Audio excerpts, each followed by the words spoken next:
Excella Education Study in USA assured scholarship. Contact 9881 నమస్కారం, welcome to I dream. నేను విజిత. ప్రస్తుతం మనతో పాటు ఉన్నారు ప్రముఖ ఆధ్యాత్మికవేత్త సుభాష్ శర్మ గారు. ఇప్పుడు గురుగారితో మాట్లాడి మరిన్ని విషయాలు తెలుసుకుందాం. నమస్కారం గురుగారు. శ్రీమాత్రి నమః. గురుగారు, మే 10వ తారీఖు అక్షయ తృతీయ రాబోతుంది. అక్షయ తృతీయ అనగానే ప్రతి ఒక్కరు కూడా బంగారం కొనుక్కోవాలని చెప్పి ఆలోచిస్తూ ఉంటారు. బంగారం షాపులన్నీ కిటకిటలాడిపోతూ ఉంటాయి. నిజంగా బంగారం కొనుక్కోవాలంటారా గురుగారు ఆ రోజు? చాలా మంచి ప్రశ్న అమ్మ, తప్పకుండా తెలియజేస్తాను. ముందుగా ప్రేక్షకులందరికీ శ్రీమాత్రే నమః, శ్రీ గురుభ్యో నమః. శుద్ధ లక్ష్మీర్మోక్షలక్ష్మీ జయలక్ష్మీ సరస్వతి శ్రీలక్ష్మీ వరలక్ష్మీశ్చ ప్రసన్నా మమ సర్వదా.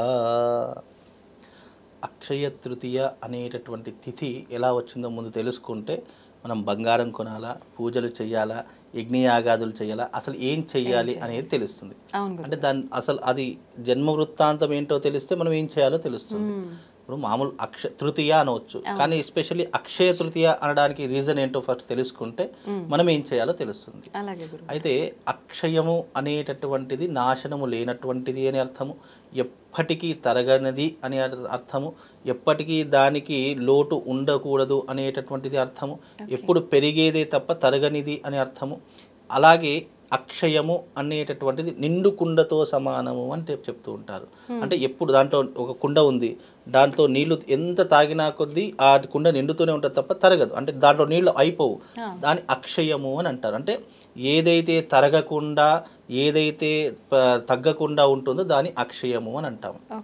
అయితే అక్షయ తృతీయ అనేటటువంటి తిథి మహాలక్ష్మి అమ్మవారికి కూడి ఉన్నటువంటి తిథి. అంటే ఆ రోజున అక్షయ తృతీయ వచ్చింది కాబట్టి లక్ష్మీదేవిని చాలామంది ఆచరిస్తూ ఉంటారు, అనుసరిస్తూ ఉంటారు, పూజ చేస్తూ ఉంటారు. అయితే ఇక్కడ ఉన్నటువంటి ప్రత్యేకమైనటువంటి తిథి ఏంటి? అక్షయ తృతీయ. సంవత్సరానికి ఒకసారి వైశాఖ మాసంలో వచ్చేటటువంటి అక్షయ తృతీయ. అయితే ఈ అక్షయ తృతీయ రోజున మహానుభావులు, అలాగే కృతయుగం నుండి ఇప్పుడు కలియుగంతం వరకు ఎన్నో రకాలైనటువంటి నాంది పలికినటువంటి రోజు, ఎన్నో అద్భుతాలను చేసినటువంటి రోజు అక్షయ తృతీయ రోజునే జరిగాయి. ఉదాహరణకి పరశురాముడు పుట్టినటువంటి రోజు పరశురామ జయంతి అని జరుపుకుంటాము, అది అక్షయ తృతీయ. అంటే మొట్టమొదటిగా పరశురాముడు భూమి మీద అవతరించినటువంటి రోజు, అంటే విష్ణుమూర్తి యొక్క 6వ అవతారమైనటువంటి పరశురామ అవతారం దాల్చినటువంటిది అక్షయ తృతీయ రోజు, అందుకే దానికి అంత ప్రాధాన్యత. రెండవది, గంగాదేవి భూమి మీదికి వచ్చినటువంటి రోజు అక్షయ తృతీయ, అందుకే పరమ పవిత్రమైన గంగాదేవిని కూడా ఆ రోజున మనం పూజిస్తూ ఉంటాము. అలాగే వ్యాస భగవానుల వారు శ్రీమద్ భాగవతాన్ని రచించినటువంటి అద్భుతమైనటువంటి రోజు ఈ అక్షయ తృతీయ. ఇలా చెప్పుకుంటూ పోతే ఎన్నో రకాలైనటువంటి అంశాలు, దైవికపరమైనటువంటి అంశాలతో కూడుకున్నటువంటి తిథే ఈ యొక్క అక్షయ తృతీయ. మరి అక్షయ తృతీయను ఏ రకంగా మనిషి ఆచరణ చేసుకోవాలి అనేటటువంటి మొట్టమొదటి తెలుసు. బంగారము ఇవన్నీ కూడా సెకండరీ ఆప్షన్, కానీ తనకు తాను ఉద్ధరింపజేసుకోవడానికి, ఉదాహరణకు నేను ఈ జన్మలో మనిషి జన్మని ఎత్తాను, నేను నా యొక్క పనులు నేనే చేసుకోవాలి, ఎవరో చేస్తారో అని చెప్పేసి నేను ఆశపడకూడదు. ఉదాహరణకు నేను ఇప్పుడు ఉన్నాను కాబట్టి నా పనులు నేను చేసుకుంటాను. బై సపోజ్ నా ఈ శరీరం వదిలిపెట్టి నేను వెళ్ళిపోయాను అనుకోండి, అప్పుడు నాకు చేయవలసినటువంటి సరైనటువంటి కర్మ నాకు ఎవరు చేయలేదు, నాకు కడుపున పుట్టిన పిల్లలు నాకు చేయలేదు, నా తోబుట్టువులు చేయలేదు, నాకు అన్నదమ్ములు చేయలేదు, నాకు ఎవరూ కర్మను చేయలేదు. అలాంటప్పుడు నేను ఏం చేయాలి? ఈ అక్షయ తృతీయ వచ్చింది. అక్షయ తృతీయ అంటే ఏంటి? అక్షయము కానిది, అంటే క్షయము లేనిది, నాశనం లేనటువంటిది అని చెప్పాను. అయితే ఈ అక్షయ తృతీయ రోజున చేయవలసిన దానాలు ముఖ్యంగా కొన్ని ఉన్నాయి. మొట్టమొదటి దానం ఉదకుంభదానము అని అంటాము.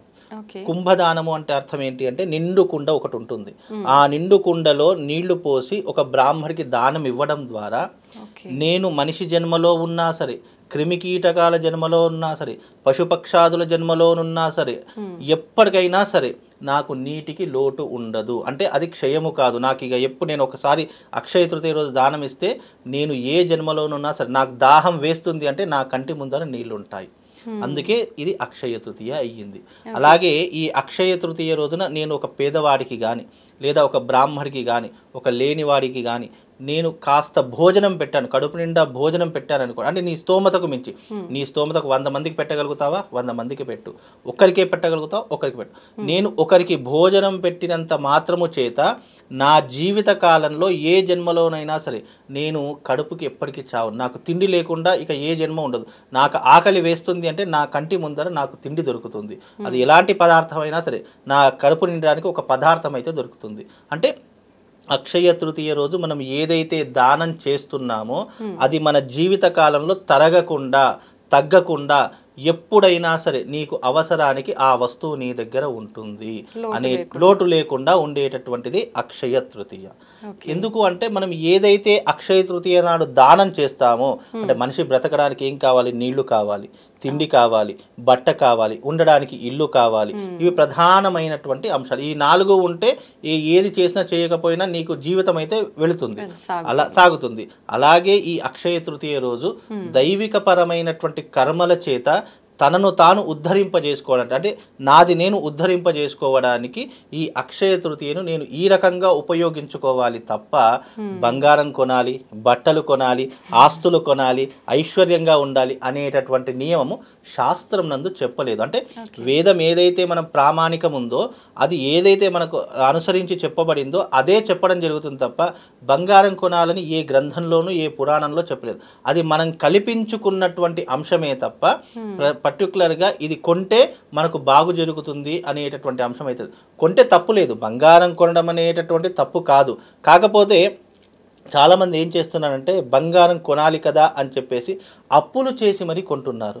కొంతమంది సాఫ్ట్వేర్ ఇంజనీర్లు ఏం చేస్తున్నారు? ఈఎంఐస్ అనే ఆప్షన్ ఎంచుకొని డబ్బును తీసుకొని బంగారం కొనుక్కుంటున్నారు. ఇది లేటెస్ట్గా ఈ మధ్య కాలంలో ఒక వారం రోజుల కింద ఒక సంఘటన చెప్తాను. ఒక వ్యక్తి నాకు సాఫ్ట్వేర్ ఇంజనీర్ ఫోన్ చేశాడు. ఏంటి, నేను 3 సంవత్సరాల నుంచి మా ఆవిడ పోరు పడలేక అక్షయ తృతీయ వచ్చింది అని అంటే చాలా 5-6 తులాల బంగారం తీసుకుంటుందండి.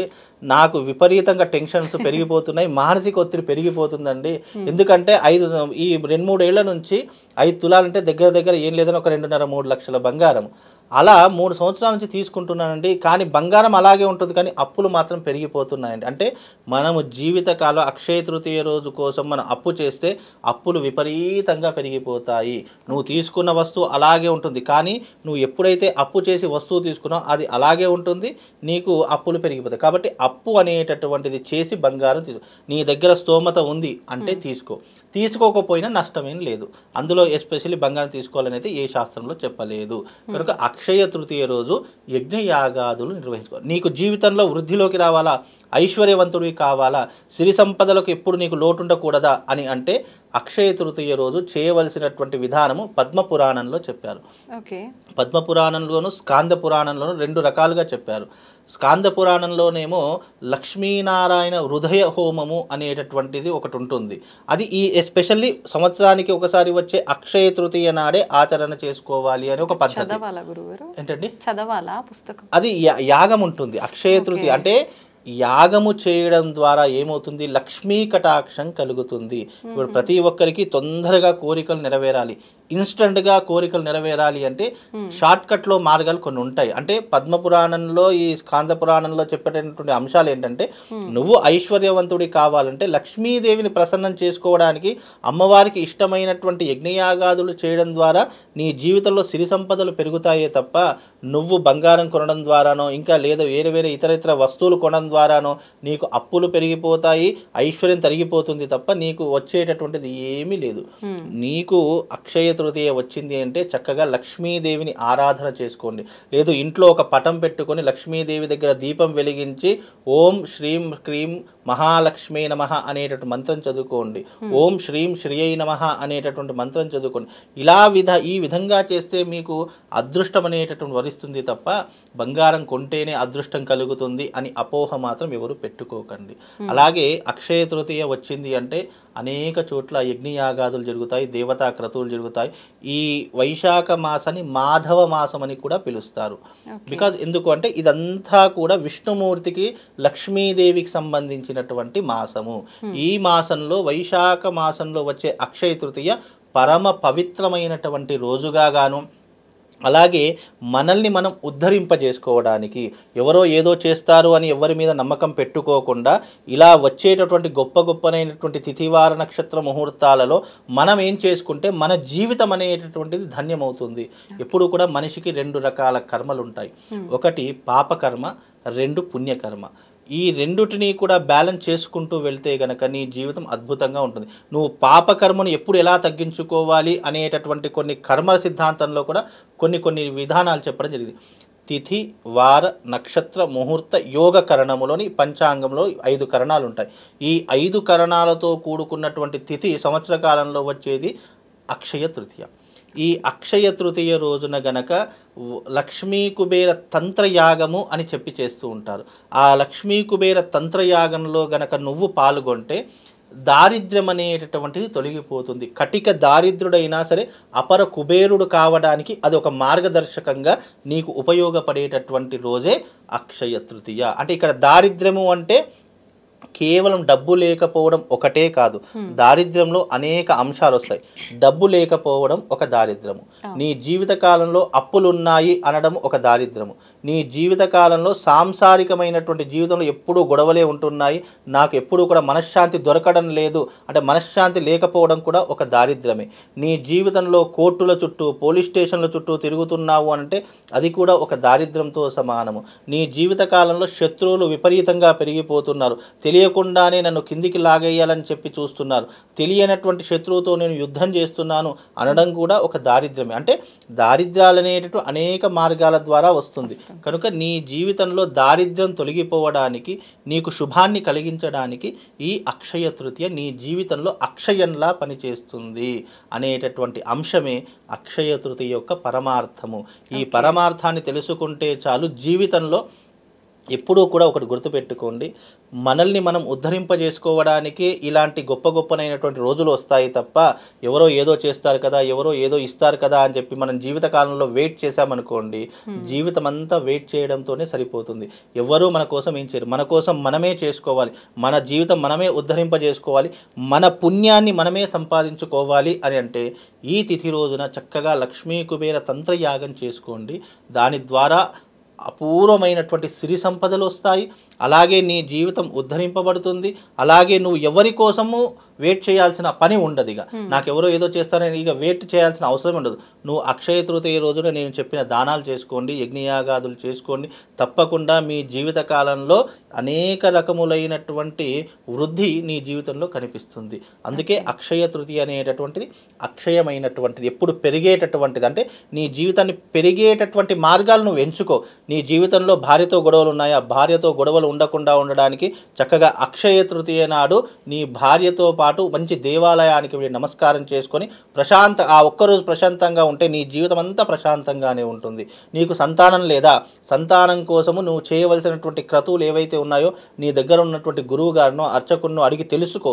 ఆ రకమైనటువంటి అక్షయ తృతీయ రోజు దానికి సంబంధించిన పరిష్కార మార్గాన్ని నువ్వు చేసుకున్నావా, నీకు తప్పకుండా సంతానం వృద్ధిలోకి వస్తుంది, నీ వంశం అభివృద్ధిలోకి వస్తుంది. ఇలా చేయవలసినటువంటి క్రతువులు ఎన్నో ఉన్నాయి. ఆ మార్గాన్ని ఎంచుకొని వెళితే నీకు ఐశ్వర్యం వద్దన్నా వస్తుంది, పొమ్మన్నా పోకుండా నీ దగ్గరే ఉంటుంది. అంతటి గొప్పనైనటువంటి తిథి ఈ అక్షయ తృతీయ. కనుక అక్షయ తృతీయను ఈ రకంగా వినియోగించుకుంటే నీ జీవితం చరితార్థమవుతుంది. లక్ష్మీనారాయణుల యొక్క అనుగ్రహం తప్పకుండా వాళ్ళ మీద ఉంటుందమ్మా. ఓకే, ధన్యవాదాలు గురుగారు. శ్రీమస్తే.